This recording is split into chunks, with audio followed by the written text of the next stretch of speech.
सहनाववतु सहनौ भुनक्तु सह वीर्यं कर्वावहे तेजस्विनावधीतमस्तु मा विद्विषावहे। ओम शांति शांति शांति। केनोपनिषद का हम अध्ययन कर रहे हैं। केनोपनिषद का मुख्य विषय है ब्रह्म को जानने का। वैसे तो दुनिया में जन्म लेने वाले सभी मनुष्य को जानना पड़ेगा कि हम किस चैतन्य से चल रहे हैं, वो तो मानना ही पड़ेगा। वो चैतन्य को जीवन में जानने की जरूरत है। इसीलिए सही माने में सही विषय इस जन्म में केनोपनिषद ने हमें दिया है। हम केनोपनिषद के चौथे से 8वें मंत्र तक की एक श्रृंखला देख रहे हैं। चौथे मंत्र में केनोपनिषद ने वाक यानी वाणी की बात की है। यत वाचा अनभ्युदितम येन वाग अभ्युद्यते तदेव ब्रह्मत्वम विद्धि नेदम यदिदम उपासते। वाणी शब्द का प्रयोग करके, वाक शब्द का प्रयोग करके केनोपनिषद ने चौथे मंत्र में सभी कर्मेंद्रियों का उल्लेख कर लिया है।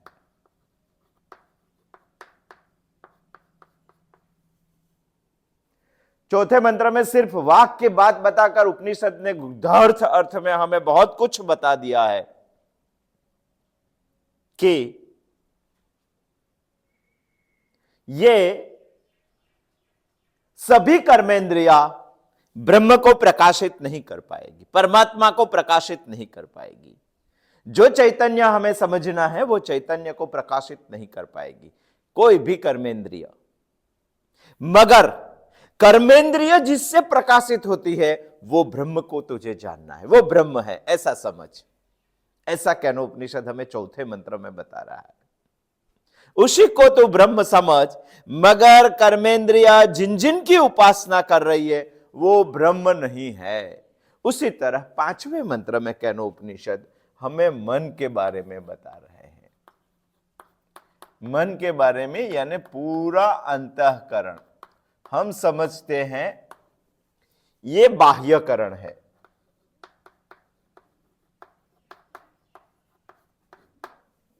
क्योंकि सभी इंद्रियां हमारी बहिर्मुख होती है।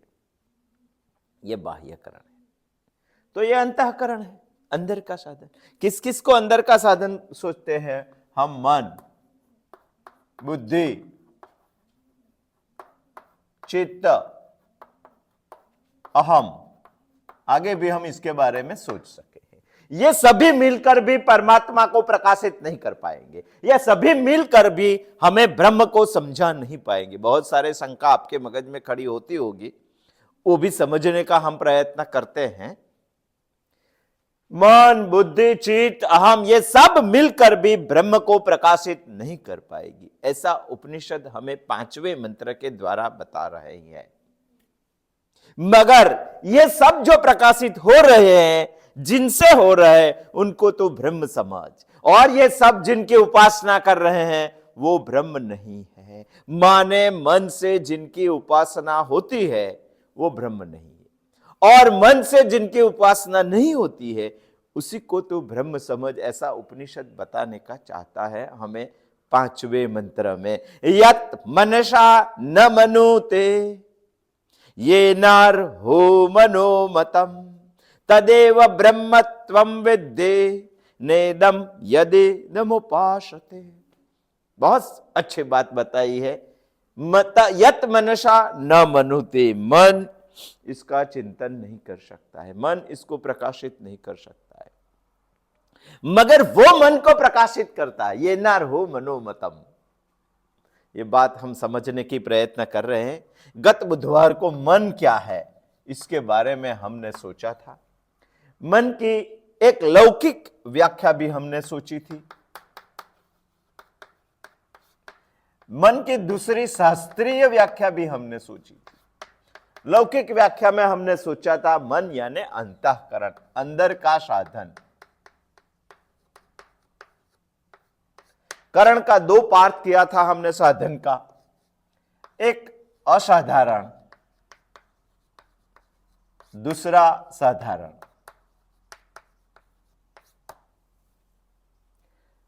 असाधारण, असामान्य माने वो खुद का ही विषय को ग्रहण कर सकता है, जो सबका ग्रहण कर सकता है उसी को साधारण बोलते हैं, मल्टीपर्पज बोलते हैं। उसमें मन आता है, उसमें अंतःकरण आता है, उसमें बहिर्करण आता है। उतनी बात हमें मन की लौकिक व्याख्या में सुनी थी। अभी हम शास्त्रीय व्याख्या में बृहदारण्यक उपनिषद का सेंटेंस लेके सोचा था। मन संकल्प है, मन इच्छा है, मन काम है, मन धृति है, मन धी है, मन ही है, लज्जा है, वो सब मन भय है, वो सब हमने बृहदारण्यक का उपनिषद का सेंटेंस लेके समझने का प्रयत्न किया था। आज हमें समझना है मन ब्रह्म को प्रकाशित क्यों नहीं करता।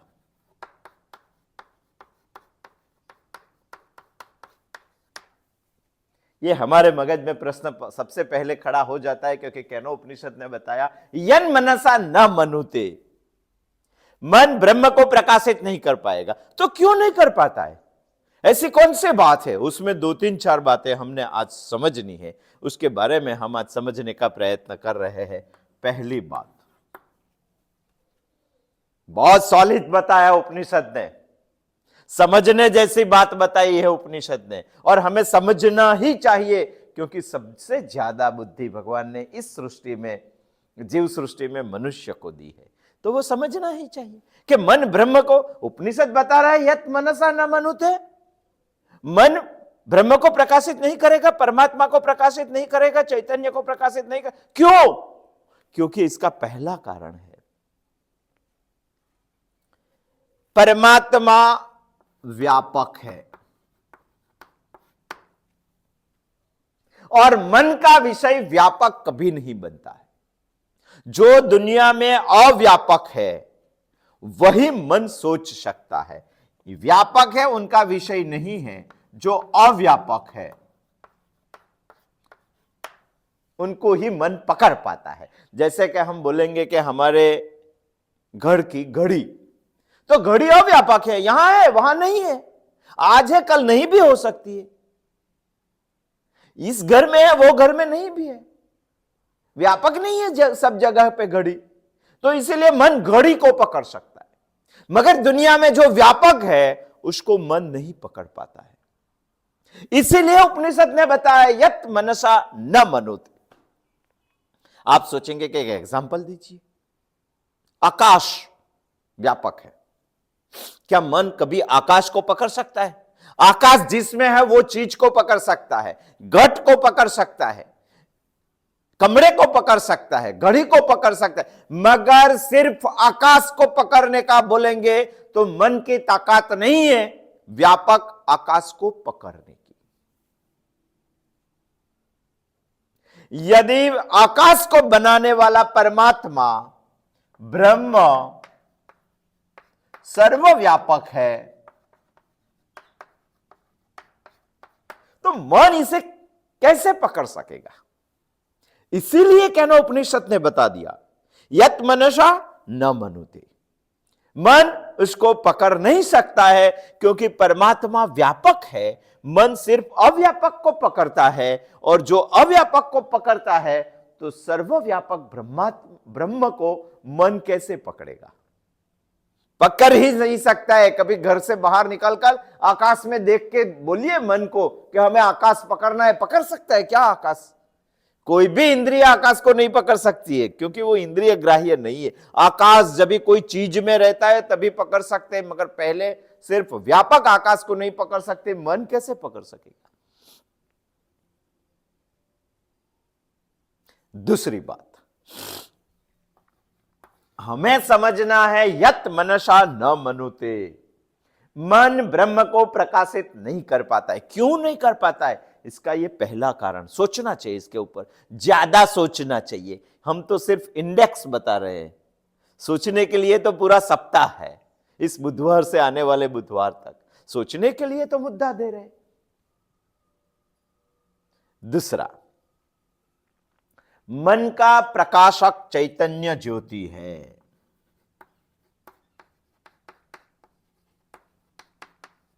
मन का प्रकाशक चैतन्य ज्योति है। भला ये मन जिनका प्रकाशक है उनको प्रकाशित कैसे करेगा?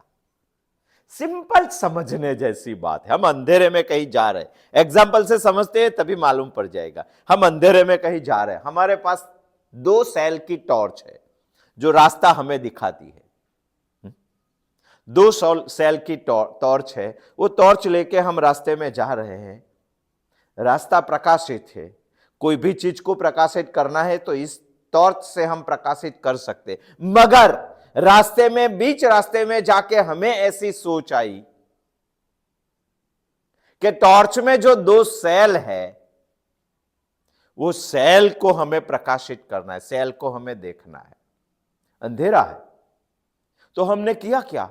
हमने टॉर्च का पीछे वाला ढक्कन निकाल दिया और 2 सेल बाहर निकाला और टॉर्च का बटन दबाया, इसको प्रकाशित करके सेल को देख पाएंगे क्या? जिस सेल से टॉर्च प्रकाश करती है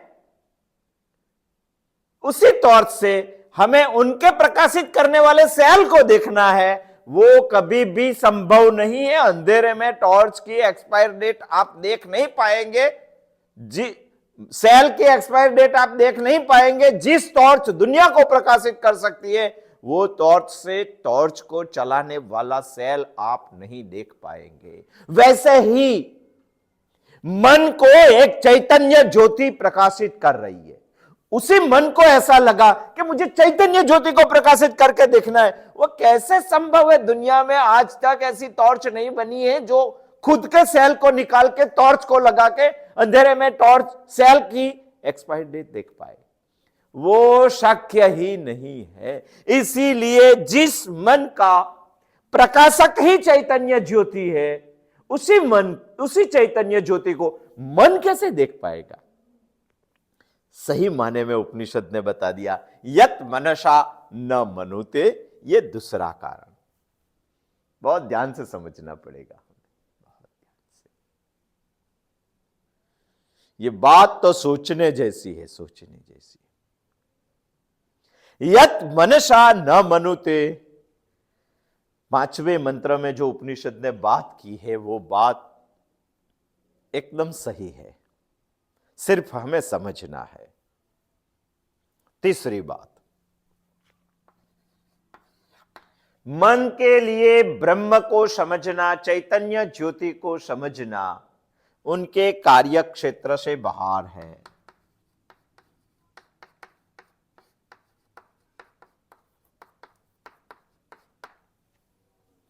जो कार्य क्षेत्र में ही नहीं आता है वो कैसे समझ पाएगा? यत मनसा न मनुते, मन के कार्य क्षेत्र में ही नहीं है ब्रह्म को समझना। यदि ब्रह्म को समझना उनके कार्य क्षेत्र में नहीं है तो मन ब्रह्म को कैसे समझ पाएगा? उपनिषद ने सही माते में बता दिया, यत मनसा न मनुते। बहुत सारे लोगों की भ्रांतियां निकल जाती है इसमें। तो मन की जरूरत क्या है? मन दिया क्यों? इसके बारे में भी सोचेंगे। अब तो सिर्फ इतना ही सोच रहे हैं, यत मनसा न मनुते, ब्रह्म को मन प्रकाशित नहीं कर सकता। जो सर्वव्यापक परमात्मा की हम बात कर रहे हैं, जिसको हम आत्मज्ञान की बात कर रहे हैं, वहां तक पहुंचने के लिए मन कुछ नहीं कर पाएगा। मगर मन की जरूरत है। इनका कार्य क्षेत्र के बाहर का विषय है ब्रह्म को जानने का, इसीलिए मन परमात्मा को नहीं जान पाएगा। तो हमें यह समझना पड़ेगा कि मन का कार्य क्षेत्र क्या है, मन करता क्या है। जो करता है इनसे बाहर है, वो समझने की बात। जो करता है इनसे बाहर की समझ की बात है तो नहीं समझ पाएगा, वो सही बात। मगर मन करता क्या है वो चीज हमें समझनी चाहिए। 3 प्रकार का कार्य मन करता है। चौथा कार्य करने की मन में ताकत ही नहीं है। 3 ही कामों में मन सारी जिंदगी डूबा हुआ रहता है। 3 ही काम करता है। पहला काम, इंद्रियों के साथ रहकर मन हमेशा वर्तमान का दर्शन करता है। जो इंद्रिया जिन जिन विषय को ग्रहण करती है, पास जाती है, उसी विषयों को ग्रहण करके मन वर्तमान का अनुभव दर्शन कर रहा है। मेरे आंख कोई आम पे गई तो मन आम को अनुभव कर रहा है। जो इंद्रिया जब भी जहां जाती है वहां उसी विषय को मन पकड़ता है। उसी को बोलते हैं वर्तमान दर्शन। सभी इंद्रियों के साथ रहकर जिन जिन विषयों का भुगतान होता है, वही विषयों को भुगतने का काम, उनका दर्शन करने का काम मन कर रहा है। मन का एक काम है वर्तमान दर्शन। यदि मन इंद्रिय के पीछे नहीं गया तो विषय सामने है, इंद्रिया पहुंच जाती है, फिर भी उनका भुगतान हम नहीं कर सकते, उनका दर्शन हम नहीं कर सकते, उसको भुगत नहीं सकते। मन तो चाहिए। यानी मन का एक काम है सभी इंद्रियों के साथ विषयों को पास जाकर अनुभव लेना, एक काम है। दूसरा काम, जो अनुभव लिया है उनकी स्मृति करना।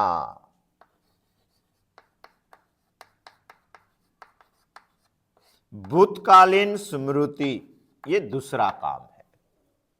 जिंदगी में जो भी यहां अनुभव लिया है इंद्रियों के साथ रहकर, वो अनुभवों को मन कई बार स्टोरेज में रखता है। जब भी आप अकेले होते हैं तभी वो स्मृतियों को बाहर निकाल के, वो अनुभवों को बाहर निकाल के स्मृति में घुमा रहे होते हैं। ये मन का दूसरा काम है कि नहीं? कल यदि हमने बहुत अच्छा खा लिया है, इस मकर संक्रांति पे बहुत अच्छा खाया है, तो 10-15 दिन के बाद बैठकर भी मन सोच सकता है कि मैंने क्या खाया था, कैसे खाया था। भूतकालीन स्मृतियों को, भूतकालीन अनुभवों को स्मृति में लाने का काम मन कर रहा है।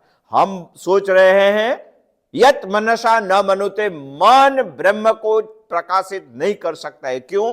पहला कारण सोचा, दूसरा कारण सोचा, अभी तीसरा कारण सोच रहे हैं। क्यों? तीसरा कारण, मन कार्यक्षेत्र से बाहर है। कार्यक्षेत्र क्या है? 1, 2, 3, चौथा कोई कार्यक्षेत्र मन का नहीं।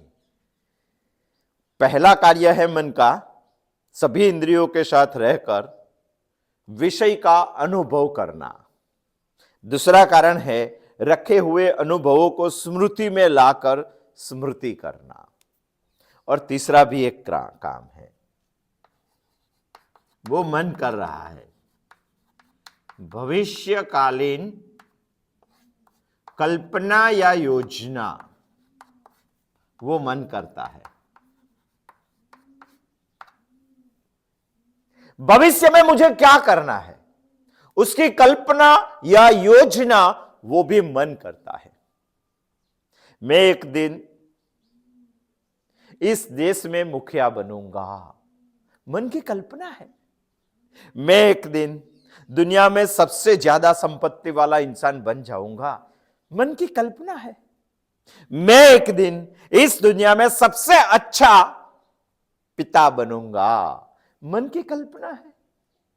मैं इस दिन इस दुनिया में सबसे अच्छा इंसान बनूंगा, मन की कल्पना है, योजना है। 3 ही काम मन करता है, चौथा काम मन को करने की ताकत नहीं है। मन की संभावितता में चौथा काम आता ही नहीं है। यदि सोचना है तो इसके बारे में बहुत ज्यादा सोचकर रखने की जरूरत है।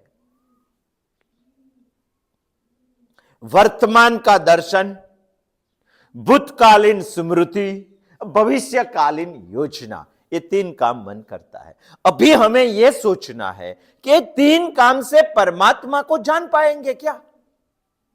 हम थोड़े सोचते सोचते गहराई में जा रहे हैं, मगर आगे का अनुसंधान हम नहीं छोड़ेंगे तो गहराई में भी हम बहुत अच्छी तरह से समझ पाएंगे केनोपनिषद को। पहली बात लेते हैं कि यह काम से परमात्मा समझ में आएगा क्या?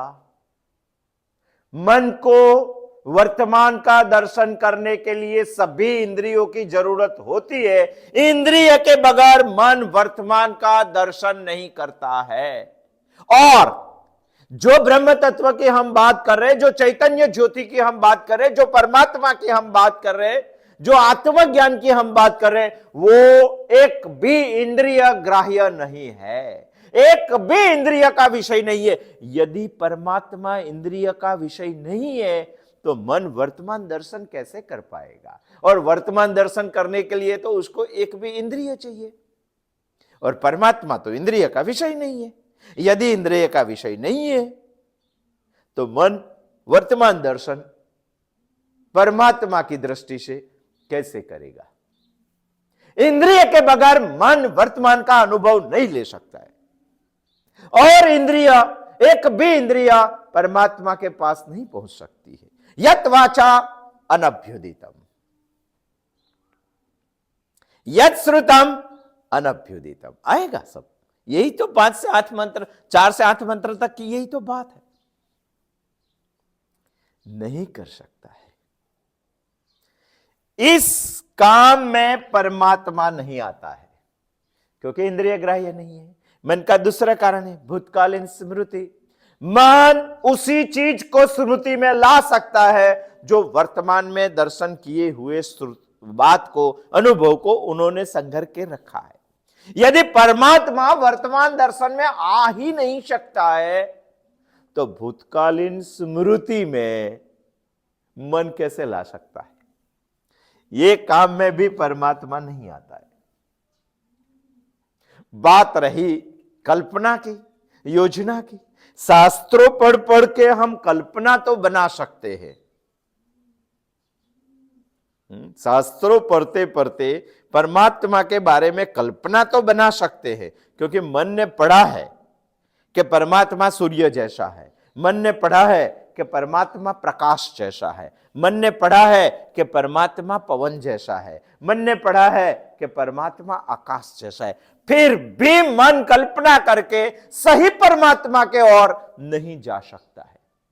यह तो ऐसी बात हुई, कहीं हमने पढ़ा है, मन ने पढ़ा है कि एक गाय जैसा प्राणी है, तो कल्पना आती है गाय जैसा प्राणी आने। गाय नहीं है मगर गाय जैसा प्राणी है, कल्पना आती है मन में। और आगे वर्णन आता है शास्त्रों में कि उसके कान, उसके कर्ण हाथी जैसे बड़े हैं, वो भी कल्पना में ला सकते हैं। और आगे चर्चा आती है उसके लाल सिंह है, तो वो कल्पना में आते हैं। उसके 7 पूंछ है, कल्पना में आते हैं। वो दूध नहीं लहू देती है, कल्पना में आते हैं। मगर क्या सही माने में ऐसे प्राणी के पास हम पहुंच सकते हैं? कल्पना करने से सही तत्व के पास हम नहीं पहुंच पाते। इसीलिए मन के लिए ये कार्य क्षेत्र में भी परमात्मा नहीं आते हैं, संभव नहीं है।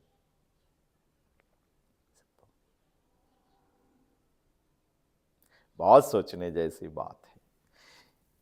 यानी ये कारण है, इसीलिए उपनिषद ने बता दिया यत मनसा न मनोते। मन से उपनिषद जिसको ब्रह्म कहती है, उपनिषद जिसको परमात्मा कहती है, उपनिषद जिसको चैतन्य ज्योति कहती है, वहां तक हम नहीं पहुंच पाएंगे। हमें समझना है मन यानी बुद्धि से भी नहीं पहुंचेंगे, चित्त से भी नहीं पहुंचेंगे, अहम से भी नहीं पहुंचेंगे। पूरे अंतःकरण से यह काम हम नहीं कर सकते। चौथा भी एक कारण है।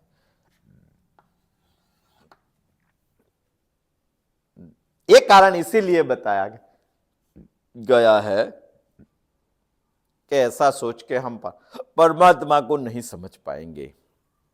ये कारण है ब्रह्म मन का नियंता है,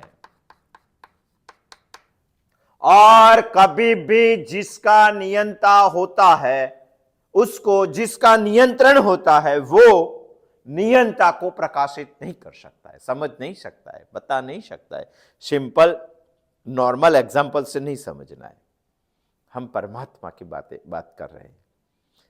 सिंपल एग्जाम्पल तो लेंगे आप कि इंद्रियों का नियंता मन है, मन ही सभी इंद्रियों को नियंत्रण करता है, मन ही सभी इंद्रियों को चेतन प्रदान करता है। ऐसे मानेंगे तो मन ही सभी इंद्रियों का नेता है, मन ही सभी इंद्रियों का राजा है, और मन का आज्ञा पालन सभी इंद्रियां मानती है। मगर राजा और नियंता में फर्क है। नियंता चैतन्य प्रदान करता है, मन से ही सभी इंद्रियां चलती है, मन ही सबका राजा है, मगर मन इंद्रियों का नियंता नहीं है।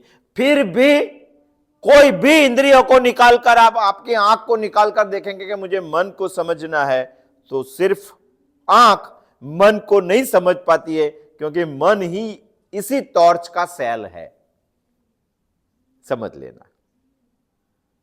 फिर भी राजा सर्वसत्तावान नहीं होता है, पूर्ण नियंत्रण प्रजा पे नहीं होता है। कई राजा की जान बहार, राजा को समझ में ना आए ऐसे प्रजा भी उल्टा सुल्टा काम कर लेती है, तो उसको नियंता कैसे कह सकते हैं? नियंता तो वो है जो इनकी आज्ञा के बगैर कुछ नहीं कर सकते, कुछ नहीं कर सकता है। यदि उनको निकाल दिया तो उनका अस्तित्व ही नहीं है प्रजा का। याद राजा निकल गया तो प्रजा का अस्तित्व नहीं रहेगा, ऐसा है क्या? मन नहीं होता है तो इंद्रिय का अस्तित्व तो होता है, मगर मन के पीछे चैतन्य स्वरूप एक ज्योति ऐसी है जिससे मन प्रकाशित है, मगर मन उनको प्रकाशित नहीं कर सकता है। यदि मन उनको प्रकाशित करने जाएगा तो मन में प्रकाश ही नहीं रहेगा, चैतन्य ज्योति को कैसे प्रकाशित करेगा? हमें एक एग्जाम्पल से समझना चाहिए, क्योंकि ऐसी बातें गोर गोर घुमा के करते हैं, हमारा में ब्रह्म की कल्पना नहीं आती है, वो चैतन्य की कल्पना नहीं आती है, नियंता की कल्पना कैसे समझेंगे? एक एग्जाम्पल से, एग्जाम्पल पूर्ण क्या बोलते हैं, एप्रोप्रिएट नहीं है, फिर भी समझने के लिए उसको ले सकते हैं। चलो हम सोचते हैं एक आंख है, देखो आंख है, आंख को देखने के लिए एक ऐनक है,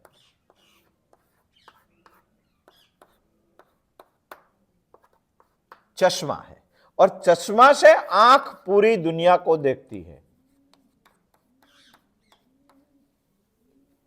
समझ में आई ये बात? यहां हम समझ लेते हैं ये चैतन्य है, यहां हम समझ लेते हैं ये मन है, ये पूरा जगत है। हम तीनों की बात करनी है, क्योंकि समझ रहे यत मनसा न मनुते। यदि आंख चश्मे को बाजू में पास में रख कर पूरी दुनिया को देख सकते, पुस्तक पढ़ सकते, पूरी दुनिया को देख सकते कि नहीं देख सकते? प्रकाशित होता है। मगर आंख दुनिया को देख सकती है, चश्मा को नहीं देखती है क्या? आंख चश्मा को देखती है? यदि चश्मा को देखने जाएंगे तो दुनिया देखना बंद हो जाएगी। मगर हमें यहां यह समझना है कि यदि ये मन है, ऐनक हमारा मन है, आंख हमारा चैतन्य है और ये जगत है, तो कभी आपने ऐसा सोचा है कि हम चश्मा के बगैर दुनिया को देख नहीं पाते हैं? मगर यदि ऐसा सोचा है कि ये ऐनक को निकालकर आंख के सामने रख दिया, यही ऐनक पूरी दुनिया को देखता है, मगर ये ऐनक में ताकत है मेरी आंख को देखने की? हम चैतन्य से मन लगाकर पूरी दुनिया को देख सकते हैं, मगर ये मन को बाहर निकालकर ऐसे सामने रखेंगे तो ये मन की ताकत है मेरी आंख को देखने की। सही माने में उपनिषद ने बता दिया, यत मनसा न मनुते, यत मनसा न।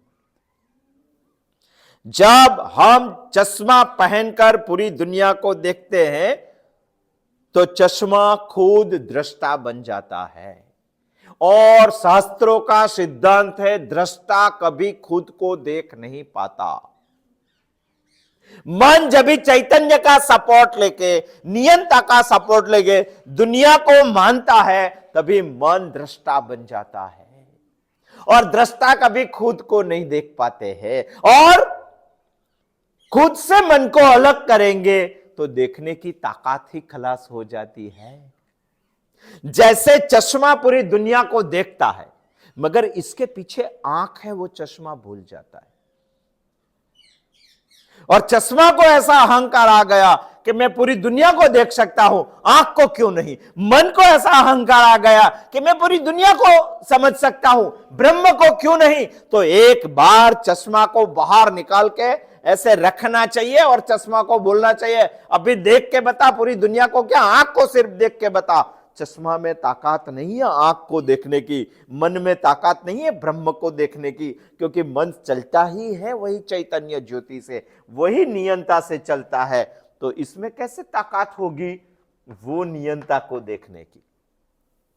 नहीं है ताकत, खुद को कभी नहीं देख सकता है। आंख ब्रह्म है, मन चैतन्य है, उसी तरह से समझना चाहिए। हम इतनी बात तो समझ गए कि उपनिषद ने मन यत मनसा न मनुते, मन कभी ब्रह्म को प्रकाशित नहीं कर पाता। ये बात क्यों बताई? इसके 4 कारण हमने समझने का प्रयत्न किया है। ये 4 कारण को समझने के बाद ऐसा ही लगता है कि मन कभी परमात्मा को समझ नहीं पाएगा,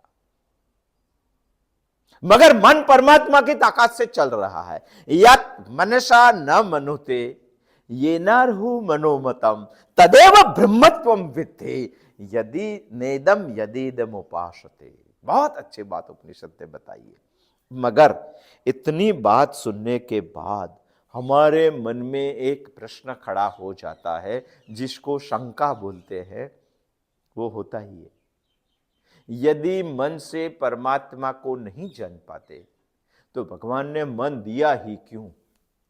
यदि भूल गलती से दे दिया तो मन से सोचने की जरूरत क्या है? क्योंकि परमात्मा तक तो पहुंचने वाले नहीं है। यदि परमात्मा तक पहुंचने वाले नहीं है तो केनो उपनिषद हमें मन से सुनने की जरूरत क्या है?